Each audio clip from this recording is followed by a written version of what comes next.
My people, listen very carefully. When they speak of the village of Okoko, they speak of wealth, beauty, and secrets. They speak of a place where the sun kisses the earth and the land itself seems alive. Ah, my people, Okoko was a village that looked like a jewel. It sat nestled between two gentle hills, wrapped in red earth and endless greenery. Mornings were soft with mist, resting on the rooftops like delicate cotton. Roosters crowed. Children laughed as they ran along winding paths, and the air smelled of ripe fruits, fresh soil, and the sweetness of life itself. Mango trees stood like wise elders along the village paths, their branches wide and generous. Orange trees bent low under the weight of their fruit. Palm trees swayed tall and proud over the farms. Yams slept peacefully under the soil, and everything in Okoko grew with ease, as if the land itself were happy. No one went hungry. No one begged. Life, oh, life was good. The people of Okoko looked as though they belonged to the sun. Their skin glowed warm gold and bronze, smooth and shining with health. Men walked tall and confident.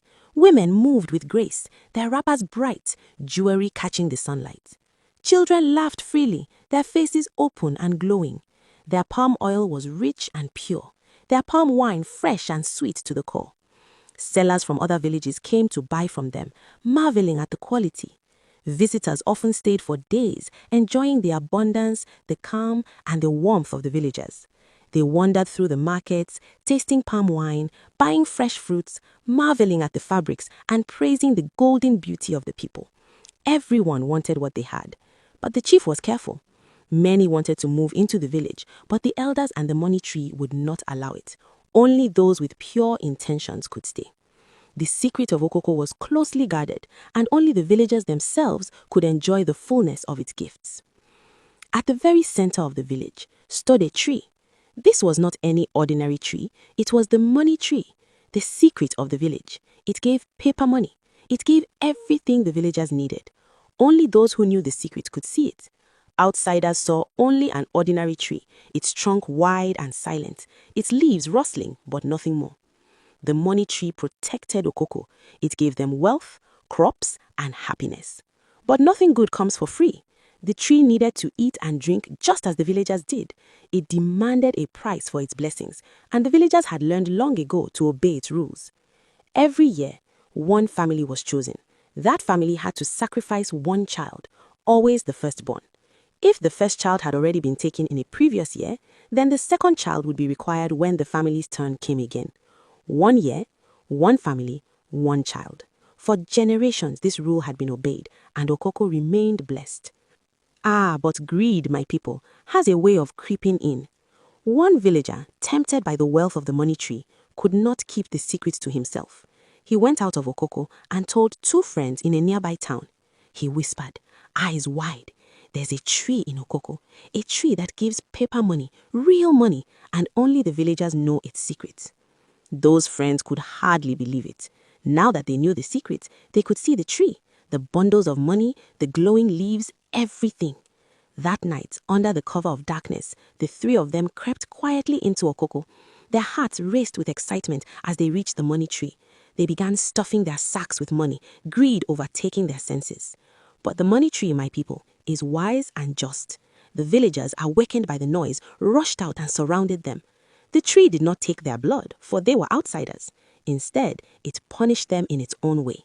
The villager who revealed the secret was banished from Okoko, never to return. The 2 outsiders had their voices taken and their memories of the village's secret erased. They walked away in silence, powerless to ever reveal what they had seen. The money tree remained, glowing softly in the moonlight, safe and untouched, its paper money once again secure for the people of Okoko. Now, let's talk about Asoka. Asoka, you see, was one of the richest and most celebrated women in the village. She had moved to Okoko 5 years ago after her husband had left her. She brought her 3 children, hoping to start a life afresh. Her home was comfortable, her wrappers bright and elegant, her gold shining in the sun. Asoka ran a successful fabrics business. Her fabrics were admired across the village and even in nearby towns for their colors, their quality, and the care she put into every stitch. Every morning, she opened her shop, arranging her colorful fabrics, smelling the fresh cotton and silk.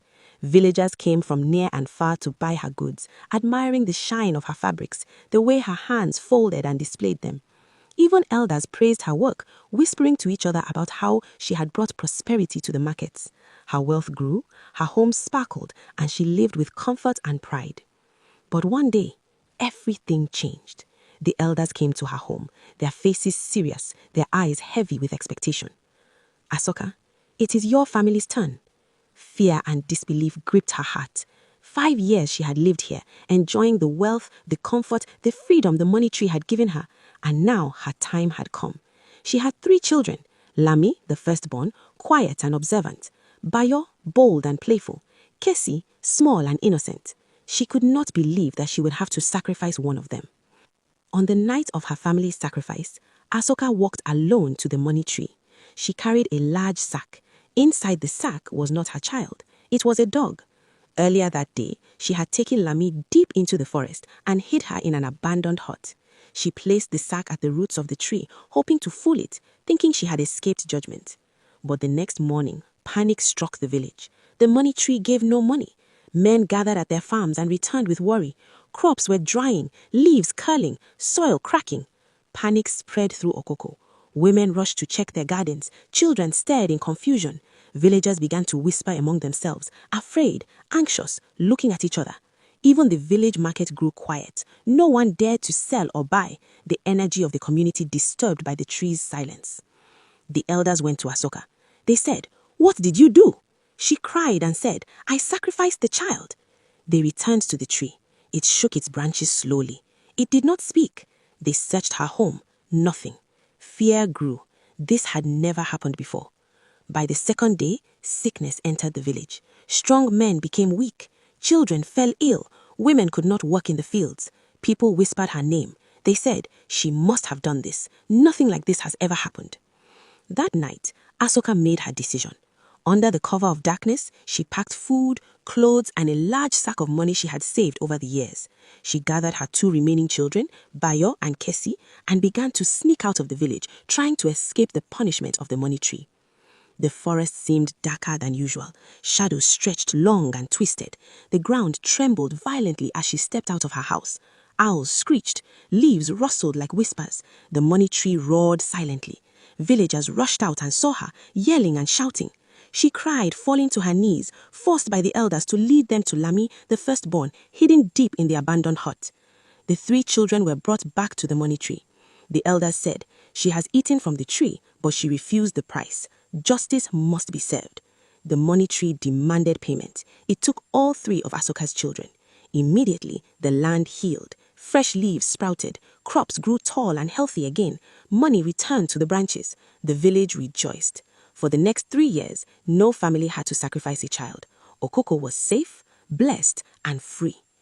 Asoka left Okoko in shame. She moved to another land, her wealth meaningless, her nights long haunted by the memory of what she had lost.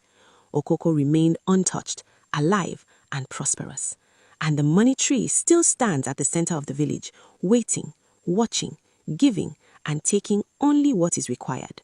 Outsiders pass by and see only a tree,